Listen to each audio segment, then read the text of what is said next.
আপনার বাজেট যদি হয়ে থাকে 10,000 টাকার নিচে তাহলে এই ভিডিওটি দেখুন, কারণ আজকের এই ভিডিওতে আমরা কথা বলবো Symphony Z72 এই ফোনটি নিয়ে। কারণ 10,000 টাকার নিচে স্যামসংয়ের এই ফোনটি থেকে আপনারা ইউনো অ্যাসোসি T606 এর মতো চিপসেট পেয়ে যাচ্ছেন। এছাড়াও 6.88 ইঞ্চির একটি আইপিএস ডিসপ্লেও থাকছে, 52 মেগাপিক্সেলের দুর্দান্ত ক্যামেরাও থাকছে। ফোনটি লং টাইম ইউজ করার জন্য 5000 মিলিঅ্যাম্পারের ব্যাটারিও থাকছে। সব কিছু মিলিয়ে স্যামসংয়ের এই ফোনটি কেমন হতে চলছে সেটি আজকের এই ভিডিওতে জানানোর চেষ্টা করব। চলুন তাহলে আমরা মূল ভিডিওটি শুরু করি।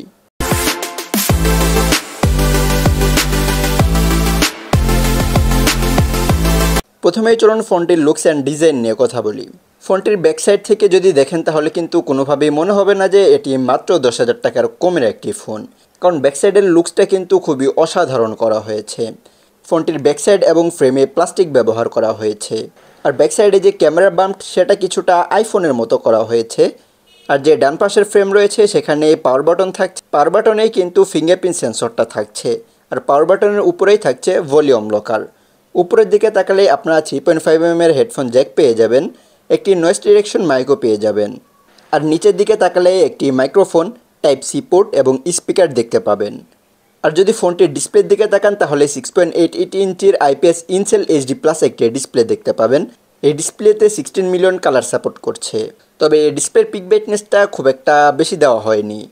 ইনডোরে ফোনটির ডিসপ্লে খুবই ভালোভাবে দেখা যাচ্ছিল, তবে আউটডোরে ভিজিবিলিটির একটু সমস্যা রয়েছে, অর্থাৎ পিক ব্রাইটনেসটাই আরেকটু বেশি দিলে ভালো হতো। কন্টেন্ট ওয়াচিংয়ের জন্য ফোনটির ডিসপ্লেতে 720x1600 পিক্সেলের রেজুলেশন দেওয়া হয়েছে, আর ডেনসিটি হচ্ছে 260 পিপিআই, এক্সপেক্ট রেশিও 20:9। এই ফোনটির ডিসপ্লেকে কী প্রোটেকশন করছে সেটি আমি জানতে পারিনি, সেজন্য একটি টেম্পার গ্লাস ব্যবহার করবেন। আর এই ডিসপ্লের টাচজনিত কোনো ইস্যু ছিল না, একদম ঠিকঠাকই টাচে কাজ করছিল। দেন এই ফোনটি পারফরমেন্স সেকশন নিয়ে যদি কথা বলি তাহলে ফোনটি out of the box Android 15-এ পেয়ে যাবেন।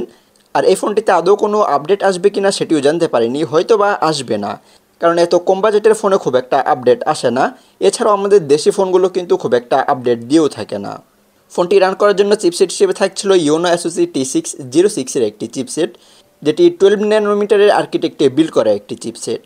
আর 1x6 গিগাহার্জের অক্টাকোর সিপিইউ থাকছিল, জিপিইউ হচ্ছে 650MHz। একটি মাত্র র্যাম রোম ভেরিয়েন্টে স্যামসংয়ের এই ফোনটি আপনারা কিনতে পারবেন, সেটি হচ্ছে 4GB র্যাম 64GB রোম। তবে আপনারা চাইলে আলাদা করে একটি এসডি কার্ড মেমোরিও ব্যবহার করতে পারবেন, তবে সেটি আপ টু 512GB পর্যন্ত। একটি এসডি কার্ড স্লটের সাথে সাথে দুইটি ন্যানো সিম কার্ড স্লটও থাকছে। দেন এই ফোনটিতে যে চিপসেটটি ব্যবহার করা হয়েছে সেটি দিয়ে আপনারা আহামরি কোনো গেম খেলতে পারবেন না, 2D গেমগুলোও খেলতে পারবেন। আর মোটামুটি ডে টু ডে লাইফের টাস্কগুলো এই চিপসেটটি বা এই ফোনটি খুবই ভালোভাবে হ্যান্ডেল করতে পারছিল। মূলত এই বাজেটে যারা ফোন কিনে থাকে তারা কিন্তু গেমিংয়ের চিন্তা করে এই ফোন কিনে না, আর কোম্পানি কিন্তু গেমিংয়ের চিন্তা করেও এই ফোন বানায়নি। সো গেম খেলার চিন্তা এই ফোন থেকে বাদ দেন। তবে ডে টু ডে লাইফের টাস্ক যেমন হোয়াটসঅ্যাপ, ইমো, ইউটিউব, ফেসবুক এগুলো এই ফোনটি দিয়ে খুব ভালোভাবে হ্যান্ডেল করা যাচ্ছিল। দেন চলুন এবারে এই ফোনটি ক্যামেরা সেকশন নিয়ে আমরা কথা বলি। এই ফোনটিতে ডুয়েল ক্যামেরা সেটআপ থাকছে, যার মেন ক্যামেরাতে 52 মেগাপিক্সেলের একটি ক্যামেরা থাকছে, যেখানে 2.2 অ্যাপারচার থাকছে। তার সাথে 2 মেগাপিক্সেলের একটি ইউজলেস সেন্সর থাকছে, যেটি কী ক্যামেরা সেটি আমি জানতে পারিনি। আর এই ক্যামেরাতে ফিল্টার হিসেবে থাকছিল 10x জুম, অর্থাৎ এই ফোনটি দিয়ে আপনারা 10x ডিজিটাল জুম করতে পারবেন। এছাড়াও ফ্ল্যাশ লাইট থাকছিল, এআই থাকছিল, স্লো মোশন ভিডিও রেকর্ড করার সুযোগ থাকছিল, পোর্ট্রেট মোড থাকছিল, নাইট মোড থাকছিল, গুগল লেন্স ছিল, pro mode, panorama, HDR, QR code scanning, time lapse, short video, motion photo সব কিছুই বলা যেতে পারে এই ফোনটির ক্যামেরাতে ছিল। আর এই ফোনটির মেন ক্যামেরা দিয়ে আপনার সর্বোচ্চ 1080pতে ভিডিও রেকর্ড করতে পারবেন। তবে এই বাজেটের অনেক ফোন রয়েছে যেগুলো কিন্তু আপনাকে 720pতে ভিডিও রেকর্ড করার সুযোগ দিবে, সেখানে কিন্তু এই ফোনটি থেকে আপনারা 1080pতে ভিডিও রেকর্ড করার সুযোগ অর্থাৎ ভালোই বলা যেতে পারে। আর ভিডিওর কোয়ালিটি কিন্তু খুব একটা ভালো না, আপনি যদি স্টেবলভাবে ভিডিও রেকর্ড করেন তাহলে মোটামুটি ভালো একটা ফুটেজ পেয়ে যাবেন। দেন সেলফিতে 8 মেগাপিক্সেল 2.0 অ্যাপারচারের একটি ক্যামেরা ছিল, সেলফি ক্যামেরাতেও কিন্তু 4x জুম করা যাচ্ছিল, যেটি কিন্তু অনেক হাই বাজেটের ফোনগুলোতেও থাকে না। আর ফ্রন্টের ক্যামেরা দিয়েও কিন্তু আপনারা 1080pতে ভিডিও রেকর্ড করতে পারবেন। আর এই ফোনটির মেন ক্যামেরা ছবির কোয়ালিটি মোটামুটি ডিসেন্ট পর্যায়ের ছিল, খুব একটা আহামরি না। এই বাজেটের ফোন থেকে আপনারা খুবই আহামরি লেভেলের ছবি পাবেনও না। আর এই ফোনটির সাউন্ড কোয়ালিটি নিয়ে যদি কথা বলি তাহলে মোটামুটি ভালোই ছিল, তবে ফুল ভলিউমে গেলে একটু ডিস্টরশন লক্ষ্য করা যাচ্ছিল।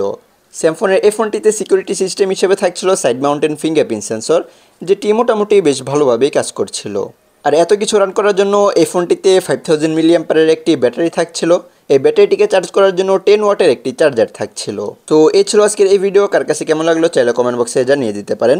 খুব শীঘ্রই দেখা হচ্ছে নতুন ভিডিও নিয়ে, সে পর্যন্ত ভালো থাকবেন, সুস্থ থাকবেন আর আমাদের এই চ্যানেলটির সাথেই থাকবেন।